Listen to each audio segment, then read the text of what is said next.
Hello my dears, let's start our new session. So 8th സ്റ്റാൻഡേർഡിലെ unit first bones of life എന്ന യൂണിറ്റിലെ second chapter the 7 ages of man എന്ന പോമാണ് ഇന്ന് നമ്മൾ ഡിസ്കസ് ചെയ്യുന്നത്. ദിസ് പോം റിട്ടൺ ബൈ വില്യം ഷേക്സ്പിയർ. ഈ പോയത്തിൽ ഷേക്സ്പിയർ ഒരു മനുഷ്യൻ്റെ ജീവിതത്തെ 7 സ്റ്റേജസായി ഡിവൈഡ് ചെയ്തിരിക്കുകയാണ്.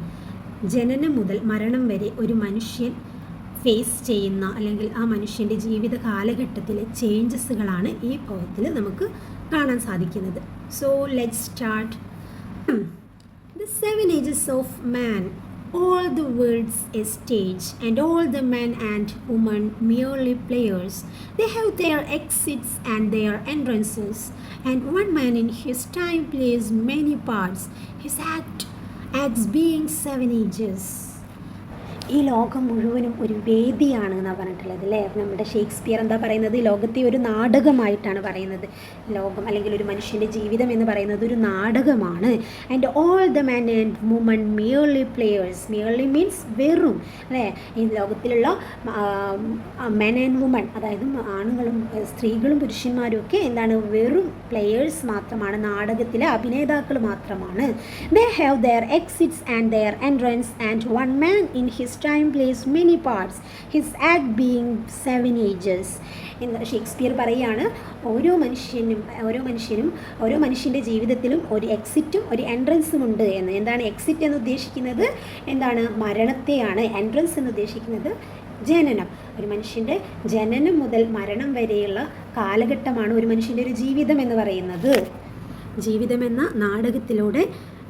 നാടകത്തിലേക്ക് എങ്ങനെയാണ് കയറുന്നത്? ജനനം എന്ന എൻട്രൻസിലൂടെ കയറി അതിനിടയിൽ ഒരുപാട് പല പല റോളുകളും ആക്ട് ചെയ്ത് എന്താണ്, മരണം എന്ന എക്സിറ്റിലൂടെ പുറത്തേക്ക് വരുന്ന ആ ഒരു കാലഘട്ടത്തെ അല്ലെങ്കിൽ ഒരു ജീവിത കാലഘട്ടത്തെയാണ് നമ്മളുടെ ഷേക്സ്പിയർ ഈ പോയത്തിലൂടെ നമ്മളോട് പറയുന്നത്.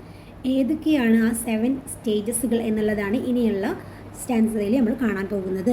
ഫസ്റ്റ് സ്റ്റെപ്പ് ഏതാണ്, സ്റ്റേജ് ഏതാണ് എന്ന് നോക്കാം.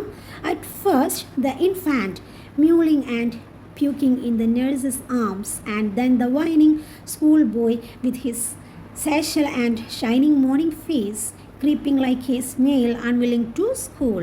ഫസ്റ്റ് സ്റ്റേജ് എന്താണെന്ന് പറയുന്നത് ഇൻഫാൻറ്റ് മീൻസ് കുഞ്ഞായിരിക്കുക, ജനിച്ച പാടെയുള്ള അവസ്ഥ. കുഞ്ഞായിരിക്കുന്ന സമയത്ത് ആ കുട്ടിയുടെ ഒരു അവസ്ഥ എന്ന് പറയുന്നത് മ്യൂളിംഗ് മീൻസ് എന്താണ്, എല്ലായ്പ്പോഴും കരഞ്ഞുകൊണ്ടിരിക്കുന്ന ഒരു അവസ്ഥയായിരിക്കും. അല്ലെങ്കിൽ പ്യൂക്കിംഗ് മീൻസ് വൊമിറ്റ് ചെയ്യുക, അല്ലെങ്കിൽ കുടിച്ച പാൽ അതേപടി പുറന്തള്ളപ്പെടുക. ആരുടെ കൈകളിലേക്ക്? നഴ്സിൻ്റെ കൈകളിലേക്ക്, അല്ലെങ്കിൽ ആരാണോ കുഞ്ഞിനെ കെയർ ചെയ്യുന്നത് ആ ആളുടെ കൈകളിലേക്ക് എന്ത് ചെയ്യും, പ്യൂക്ക് ചെയ്യപ്പെടും അല്ലെങ്കിൽ വൊമിറ്റ് ചെയ്യപ്പെടും, അല്ലെങ്കിൽ സദാസമയം ഇങ്ങനെ കരഞ്ഞുകൊണ്ടിരിക്കുന്ന ഒരു സ്റ്റേജാണ് ഇൻഫാൻറ്റ്. അവിടെ നിന്ന് കുറച്ച് വളർന്ന് ആ കുഞ്ഞ് എങ്ങനെയായി മാറും? And then the whining school boy, പരാതി പറയുന്ന ഒരു സ്കൂൾ ബോയിലോട്ട് ആ കുഞ്ഞ് വളരും. With his satchel and shining morning face creeping like a snail unwilling to school. Satchel means school bag. Shining morning face എന്ന് പറയുന്നത് എന്താണ്, നല്ല കഴുകി വൃത്തിയാക്കിയ ഫ്രഷ് ആൻഡ് ക്ലീൻ ഫേസ് എന്നാണ് മീൻ ചെയ്യുന്നത് കേട്ടോ. അപ്പോൾ നല്ല വൃത്തിയോടെ നല്ല ഫ്രഷായിട്ട് സ്കൂൾ ബാഗും പിടിച്ച് എങ്ങനെയാണ്, ക്രീപ്പിംഗ് ലൈക്ക് എ സ്നെയിൽ, ഒച്ചിനെ പോലെ എഴഞ്ഞ് അൺവില്ലിംഗ് ടു സ്കൂളിലേക്ക് തീരെ താല്പര്യമില്ലാതെയായിരിക്കും ആ ബോയ് പോകുന്നുണ്ടാവുക. അപ്പോൾ തീരെ താല്പര്യമില്ലാതെ ഒച്ചിനെ പോലെ എഴഞ്ഞാണ് ആ കുഞ്ഞ് സ്കൂളിലേക്ക് പോകുന്നത്. ഇതാണ് ആ ഒരു ഫസ്റ്റ് സ്റ്റേജ്, ഒരു വ്യക്തിയുടെ ഫസ്റ്റ് സ്റ്റേജായിട്ട് നമ്മളുടെ ഷേക്സ്പിയർ പറയുന്നത്. ദെൻ സെക്കൻഡ് സ്റ്റേജായിട്ട് പറയുന്നത് എന്താണ്? And then the lover shining like A furnace with a woeful ballad made to his mistress eyebrow. അപ്പോൾ സെക്കൻഡ് സ്റ്റേജ് എന്താണ്? ആൻഡ് ദെൻ ദ ലവർ, അതായത് കൗമാരപ്രായത്തെയാണ് ഉദ്ദേശിക്കുന്നത് അല്ലേ. അപ്പോൾ ഇവിടെ സൈങ് എന്ന് പറയുന്നത് എന്താണ്? സൈങ് മീൻസ് ദീർഘശ്വാസം. ഓക്കെ. ദെൻ ഫേണസ് എന്ന് ഉദ്ദേശിക്കുന്നത്, ഫേണസ് മീൻസ് തീച്ചൂള, അതായത് ഭയങ്കര തീച്ചൂള എന്നുള്ള മീനിങ് ആണ് കേട്ടോ. വോഫിൾ ബാലഡ് എന്ന് പറഞ്ഞാൽ എന്താണ്, വിരഹഗാനം അല്ലെങ്കിൽ റൊമാൻറ്റിക് സോങ് എന്നൊക്കെ പറയാം. അപ്പോൾ ഇവിടെ എന്താണ് പറയുന്നത്, നമ്മുടെ ഷേക്സ്പിയർ പറയുകയാണ്, എന്താ, ഒത്തിരി വിരഹഗാനങ്ങൾ ഇവർ ഈ സെക്കൻഡ് സ്റ്റേജിൽ ലവേഴ്സ് ആയി കഴിഞ്ഞാൽ അവരെന്താണ്, ഒത്തിരി വിരഹഗാനങ്ങൾ അല്ലെങ്കിൽ ഒത്തിരി റൊമാൻറ്റിക് സോങ്സ് ഒക്കെ എഴുതാൻ അവർ അതിന് മാത്രം പ്രാപ്തരായി മാറും. ഈവൻ ഇങ്ങനെ പോലും മിസ്ട്രസിൻ്റെ അല്ലെങ്കിൽ കാമുകിയുടെ അത്രയും നിസ്സാരമായ ഒരു ഐബ്രോ പോലും അവർക്ക് അത്രയും ഇമ്പോർട്ടൻ്റ് ആയിരിക്കും. ആ ഐബ്രോ ഉപയോഗിച്ച് അല്ലെങ്കിൽ ആ ഒരു എന്താണ് പുരികം ഉപയോഗിച്ച് പോലും അവരെന്താണ് ഓരോ കവിതകൾ എന്താണ് രചിക്കാനായിട്ട് അവർക്ക് എന്താണ് പ്രചോദനമേകും എന്നാണ് പറയുന്നത് കേട്ടോ. സെക്കൻഡ് സ്റ്റേജ് അത്രയും എന്താണ് കൗമാരപ്രായം എന്ന് പറയുന്നത് അത്രയും എന്താ കാമുകിയെ അത്രമാത്രം ഇമ്പോർട്ടൻ്റ് കൊടുക്കും എന്നൊക്കെയാണ് ഷേക്സ്പിയർ പറയുന്നത്. അപ്പോൾ ഈ സെക്കൻഡ് സ്റ്റേജ് എന്ന് പറയുന്നത് ഒരു കഥയുമില്ലാത്ത, ഒന്നിലും ഒരു സീരിയസ്നെസ് ഇല്ലാത്ത ഒരു കാലഘട്ടമാണ് എന്നാണ് പറയുന്നത് കേട്ടോ. എല്ലാം ഒരു നിസ്സാരമായി കാണുന്ന ഒരു കാലഘട്ടം. നെക്സ്റ്റ് സ്റ്റേജ് എന്താണ്? Then a soldier full of strange oaths and bearded like the pard, jealous in honor, sudden and quick in quarrel, seeking the bubbled reputation even in the cannon's mouth. Another stage എന്തെന്നാ പറയുന്നത്? Soldier ആയിരിക്കും എന്നാണ് പറയുന്നത്. അതായത് ഒരു ഭയങ്കര പോരാളി ആയിരിക്കും അല്ലേ, പോരാളിയുടെ ആ ഒരു കാലഘട്ടമാണ് എന്നാണ് പറയുന്നത്. ഫുൾ ഓഫ് സ്ട്രേഞ്ച് ഓത്ത്, അതായത് ഭയങ്കര എന്താ പറയുക, എല്ലാ കാര്യത്തിലും ഭയങ്കര സീരിയസ്നെസ് ആയിരിക്കും. ഒത്തിരി മറ്റുള്ളവരിൽ നിന്നും ഒത്തിരി ബഹുമാനം ആഗ്രഹിക്കുന്നുണ്ടായിരിക്കും ഈ ഒരു കാലഘട്ടത്തിൽ. അതുപോലെ സെൽഫ് റെസ്പെക്റ്റ് അവർ പ്രതീക്ഷിക്കുന്ന ഒരു കാലഘട്ടം കൂടിയാണ് ഈ തേർഡ് സ്റ്റേജ് എന്ന് പറയുന്നത്. മുന്നും പിന്നും നോക്കാതെ സഡൻ ആക്ഷൻ ആയിരിക്കും അവരെടുക്കുക. സഡൻ ആക്ഷൻ എടുത്ത് എന്താണ് ക്വാറൽ, ഭയങ്കരമായിട്ട് വാക്തർക്കങ്ങളിലൊക്കെ ഏർപ്പെട്ട് ഇങ്ങനെ പ്രശ്നങ്ങൾ ഉണ്ടാക്കുന്ന അങ്ങനെ ഒരു എടുത്തുചാട്ടത്തിൻ്റെ ഒരു കാലഘട്ടമായിട്ടാണ് നമ്മളുടെ ഷേക്സ്പിയർ ഈ തേർഡ് സ്റ്റേജിനെ പറയുന്നത്. അതുപോലെ ബബിൾ റെപ്യൂട്ടേഷൻ എന്ന് പറഞ്ഞാൽ താൽക്കാലിക ഒരു പ്രശസ്തി, അതായത് അപ്പോൾ കിട്ടുന്ന ഒരു പ്രശസ്തിക്ക് വേണ്ടിയിട്ട് തൻ്റെ ജീവൻ വരെ ത്യജിക്കാൻ തയ്യാറാവുന്ന ഒരു വിഡ്ഢിത്തം കാട്ടുന്ന ഒരു കാലഘട്ടമായിട്ടാണ്, വിഡ്ഢിത്തത്തിലേക്ക് നയിക്കുന്ന ഒരു കാലഘട്ടമായിട്ടാണ് ഷേക്സ്പിയർ നമ്മളുടെ ഈ തേർഡ് സ്റ്റേജിനെ പറയുന്നത്. ഒരു എടുത്തുചാട്ടത്തിൻ്റെ ഒരു സമയമായിട്ടാണ്, മുന്നും പിന്നും നോക്കാതെ കാര്യങ്ങൾ ചെയ്യുന്ന ഒരു സമയം. എന്നിട്ട് എന്താണ് അവസാനം പടുകുഴിയിലേക്ക് വീണു പോകുന്ന ഒരു എന്താണ് കാലഘട്ടത്തെയാണ് ഇവിടെ നമ്മളുടെ ആര് പറയുന്നത്? ഷേക്സ്പിയർ തേർഡ് സ്റ്റേജ് ആയിട്ട് പറയുന്നത്. And then the justice in fair round belly with good cap and lined, with eyes severe and beard of formal cut, full of wise saws and modern instances, and so he plays his part. അപ്പോൾ next stage ഏതാണ് എന്ന് പറയുന്നത്? നമ്മുടെ Shakespeare justice ആയിരിക്കുന്നതാണ്. അതുവരെ കളിച്ച് ചിരിച്ച് ഒരു സീരിയസ്നെസ്സും ഇല്ലാതെ നടന്നിരുന്ന ഒരു കൊച്ചു പയ്യൻ, ബോയിൻ്റെ ഒരു ജീവിത കാലഘട്ടമാണ് ഇവിടെ ഈ പോയത്തിൽ പറയുന്നത്. അപ്പോൾ അതുവരെ കളിച്ച് ചിരിച്ച് നടന്നിരുന്ന ഒരു കൊച്ചു പയ്യൻ ഒരു പോയിന്റിൽ പെട്ടെന്ന് ആൾ വളർന്ന് വലുതായി ഒരു ജസ്റ്റിസ് അല്ലെങ്കിൽ ഒരു നീതിമാനായി മാറി എന്നാണ് പറയുന്നത്. അദ്ദേഹം എന്താണ് വിവേകമുള്ള, ശരിയും തെറ്റും ഏതാണെന്ന് തിരിച്ചറിയാൻ പ്രാപ്തനായിട്ട് ഭയങ്കര പരിചയസമ്പന്നനായി മാറിയിട്ടുണ്ടായിരിക്കും ഈ ഒരു സ്റ്റേജ് എത്തുമ്പോഴേക്കും എന്നാണ് പറയുന്നത് കേട്ടോ. ഇവിടെ പറയുന്നുണ്ട് റൗണ്ട് ബെല്ലി എന്ന് പറഞ്ഞിട്ടുണ്ടെങ്കിൽ എന്താണ് കുറച്ചൊരു പ്രായം കഴിഞ്ഞാൽ എന്താണ് ആൾക്കാർ എന്താണ് വയറൊക്കെ ചാടിയിട്ട് കുറച്ച് തടിയൊക്കെ വെച്ച് അല്ലെങ്കിൽ കുറച്ചൊരു മെച്യൂരിറ്റിയൊക്കെ ഫീൽ ചെയ്യുന്ന ഒരു ജെൻറ്റിൽമാൻ ലുക്ക് നമുക്ക് ഫീൽ ചെയ്യും അല്ലേ. ആ ഒരു സ്റ്റേജിനെ നമ്മളുടെ ഷേക്സ്പിയർ പറയുന്നത് ഒരു ജസ്റ്റിസ് ആയിട്ടുള്ള ഒരു സമയമാണ് എന്നാണ് കേട്ടോ. അവരുടെ കണ്ണുകളിലേക്ക് നോക്കിയിട്ടുണ്ടെങ്കിൽ അവരുടെ കണ്ണുകൾ എങ്ങനെയായിരിക്കും? ഐ സിവിയർ, അതായത് ഭയങ്കര മെച്യൂരിറ്റി ഫീൽ ചെയ്യുന്ന കണ്ണുകളായിരിക്കും.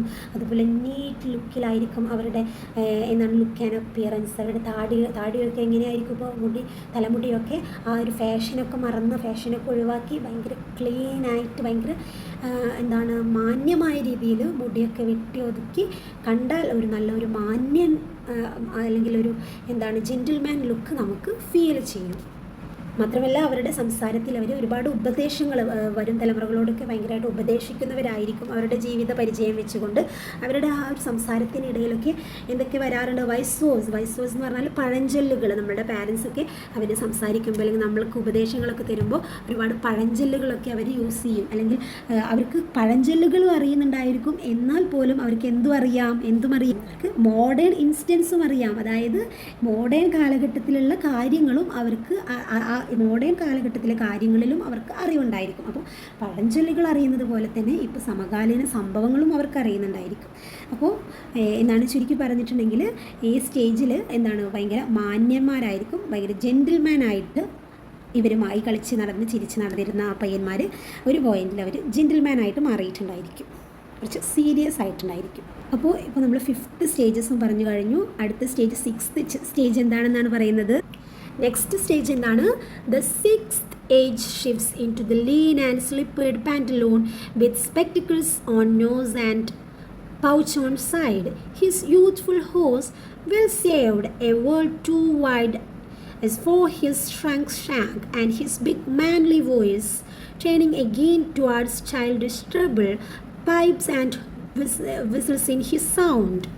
ഇതൊരു സെക്കൻഡ് ലാസ്റ്റ് സ്റ്റേജ് ആണല്ലേ, നമ്മുടെ ഷേക്സ്പിയറുടെ ഭാഷയിൽ പറയുകയാണെങ്കിൽ സെക്കൻഡ് ലാസ്റ്റ് സ്റ്റേജസിന് എന്താണ് അദ്ദേഹം ഈ സെക്കൻഡ് ലാസ്റ്റ് സ്റ്റേജ് ആകുമ്പോഴേക്കും ആ ഒരു വ്യക്തി എന്തായിട്ട് മാറിയിട്ടുണ്ടായിരിക്കും? ഒരു പാൻറ്റലൂൺ ആയിട്ട് അല്ലെങ്കിൽ ഒരു കോമാളിയായി മാറിയിട്ടുണ്ടായിരിക്കും എന്നാണ് പറയുന്നത്. ലീൻ മീൻസ് മെലിഞ്ഞ, ലീൻ മീൻസ് മെലിഞ്ഞ, അതുപോലെ സ്ലിപ്പേർഡ് എന്ന് പറഞ്ഞാൽ വള്ളിച്ചിരിപ്പൊക്കെ ഇട്ടിട്ടുള്ള ഒരു പാൻറ്റലൂണായി മാറിയിട്ടുണ്ടായിരിക്കും. പാൻറ്റലൂൺ എന്ന് പറഞ്ഞാൽ കോമാളിയായിട്ട്, ഒരു കോമാളിയുടെ ഒരു വേഷവിധാനം കണ്ടിട്ടുണ്ടെങ്കിൽ ഒരു കോമാളി ലുക്ക് തോന്നും എന്നാണ് പറയുന്നത് കേട്ടോ. അതുപോലെ with spectacles on nose and pouch on side, പ്രായം ഓൾഡ് ഏജ് ആയി വന്നതോട് കൂടിയിട്ട് എന്താണ് ആളുടെ കണ്ണുകളുടെ കാഴ്ചയൊക്കെ നഷ്ടപ്പെട്ട് കുറഞ്ഞു വന്ന് ആളെന്താണ് കണ്ണടകൾ സ്പെക്ടിക്കിൾസ് ഒക്കെ യൂസ് ചെയ്ത് തുടങ്ങിയിട്ടുണ്ടായിരിക്കും. അതുപോലെ പാൻറ്റിൻ്റെ കൂടെ നമ്മുടെ ബെൽറ്റിൻ്റെ കൂടെ എന്ത് ചെയ്യുന്നുണ്ട്? പൗച്ച് അറ്റാച്ച് ചെയ്തിട്ടായിരിക്കും. അതിൽ ക്യാഷും കാര്യങ്ങളൊക്കെ കീപ്പ് ചെയ്യാൻ വേണ്ടിയിട്ട്, സൂക്ഷിക്കാൻ വേണ്ടിയിട്ട് ഒരു പൗച്ച് കൂടെ ബെൽറ്റിൻ്റെ കൂടെ അറ്റാച്ച് ചെയ്ത് വെക്കും ഈ ഒരു കാലഘട്ടത്തിൽ എന്നാണ് പറയുന്നത് കേട്ടോ. അതുപോലെ ഹിസ് യൂത്ത്ഫുൾ ഹോസ് മീൻസ് പാൻസ് ആണ് കേട്ടോ. അദ്ദേഹത്തിൻ്റെ യൂത്ത്ഫുൾ എന്താണ് യൗവന കാലഘട്ടത്തിലുണ്ടായിരുന്ന അദ്ദേഹം യൂസ് ചെയ്തിരുന്ന പാൻറ്റൊക്കെ എങ്ങനെയാണ്? വെൽ സേവ്ഡ്, അത്രയും ഭയങ്കര ടൈറ്റായപ്പോൾ അദ്ദേഹം എന്ത് ചെയ്താണ്? സൂക്ഷിച്ച്, വെൽ സേവ്ഡ് എന്ന് പറഞ്ഞിട്ടുണ്ടെങ്കിൽ ഭദ്രമായി സൂക്ഷിച്ച് വെച്ചതായിരുന്നു. ഭയങ്കരമായിട്ട് ടൈറ്റ് കൂടിയപ്പോൾ അത് സൂക്ഷിച്ച് വെച്ചതായിരുന്നു. ബട്ട് എന്താണ്? A world too wides for his shrunk എന്നാണ്. പക്ഷേ ഇപ്പോൾ അദ്ദേഹത്തിൻ്റെ ഷാങ്ക്, അതായത് മെലിഞ്ഞ കാലുകൾ, അദ്ദേഹത്തിൻ്റെ ശരീരത്തിൽ വന്ന, ബോഡിയിൽ വന്ന ട്രാൻസ്ഫോർമേഷൻ ചേഞ്ചസ് ആണ് ഇവിടെ കാണിക്കുന്നത്. യങ് ആയിരിക്കുന്ന സമയത്ത് ഭയങ്കര തടിച്ച് കൊഴുത്തൊരു മനുഷ്യനായിരുന്നു, പാൻസ് വരെ ടൈറ്റ് ആയിരുന്നു. പക്ഷേ കുറച്ച് ഓൾഡ് ഏജ് ആയപ്പോഴേക്കും ആളൊക്കെ മെലിഞ്ഞു പോയിട്ടുണ്ട് അല്ലേ. ഷാങ്ക് എന്ന് പറഞ്ഞാൽ അദ്ദേഹത്തിൻ്റെ കണങ്കാലുകളൊക്കെ മെലിഞ്ഞ കാലുകളായിട്ടുണ്ട്. അപ്പോൾ അത് ഇപ്പോൾ ഈ ഓൾഡ് ഏജിൽ യങ് ആയിരിക്കുന്ന സമയത്തത്തെ ആ പാൻറ്റ് അത്രയും സേഫായിട്ട് എടുത്തു വെച്ചതായിരുന്നു. അത് ഇപ്പോൾ ആൾ വെയർ ചെയ്തപ്പോൾ, ഇപ്പോൾ ധരിച്ചപ്പോൾ ആൾക്കത് ഭയങ്കര ലൂസായി മാറിയിട്ടുണ്ടായിരുന്നു. അപ്പോൾ എന്താണ്? യങ് ആയിരിക്കുന്ന സമയത്ത് നല്ല എന്താണ് ബോഡി ഫിറ്റ് ആയിട്ടുള്ള ഒരാളായിരുന്നു. പക്ഷേ ഓൾഡ് ഏജ് ആകുമ്പോഴേക്കും ആളാകെ ക്ഷീണിച്ചു പോകും എന്നാണ് പറയുന്നത്. ശരീരം, ബോഡിയൊക്കെ ആകെ വീക്കായി ആകെ മെലിഞ്ഞുണങ്ങി പോയിട്ടുണ്ടായിരിക്കും എന്നാണ് പറയുന്നത് കേട്ടോ. അതുപോലെ അദ്ദേഹത്തിന് വരുന്ന മാറ്റമാണ് and his big manly voice turning again towards childish trebles, pipes and whistles in his sound. എന്താണ്? ശരീരത്തിൽ മാറ്റം വന്ന പോലെ തന്നെ സൗണ്ടിൽ മാറ്റം വന്നിട്ടുണ്ടായിരിക്കും. പുരുഷൻ്റെ ആ ഒരു ഗാംഭീര്യമേറിയ ശബ്ദമൊക്കെ എന്താണ്? ഒരു ചൈൽഡിഷ് അല്ലെങ്കിൽ ഒരു കുട്ടികളുടെ ശബ്ദം പോലെ, അത്ര ഗാംഭീര്യമില്ലാത്ത ശബ്ദമൊക്കെ എന്തായിട്ടുണ്ടാവും? അദ്ദേഹത്തിന് വീക്കായിട്ട് മാറിയിട്ടുണ്ടായിരിക്കും. ശബ്ദമൊക്കെ ആകെ എന്തായിട്ടുണ്ടാവും? തീരെ ഗാംഭീര്യം കുറഞ്ഞു വന്നിട്ടുണ്ടായിരിക്കും. ഇത്തരം സ്റ്റേജസ് ഒക്കെയാണ് സിക്സ്ത് സ്റ്റേജ് ആകുമ്പോഴേക്കും ഒരു മനുഷ്യന് വരിക എന്നുള്ളതാണ് നമ്മുടെ ഷേക്സ്പിയർ ഇവിടെ പറഞ്ഞു തരുന്നത്. ദെൻ ലാസ്റ്റ് സ്റ്റേജ്, അതായത് സെവൻത്ത് സ്റ്റേജാണ് പറയുന്നത്. Last scene of all that ends this strange eventful history is second childishness and mere oblivion. Sans teeth, sans eyes, sans taste, sans everything. അപ്പോൾ ഇതെന്താണ്? ജീവിതത്തിൻ്റെ ഫൈനൽ സ്റ്റേജാണ് പറയുന്നത് അല്ലേ. That end the strange eventful history അല്ലേ.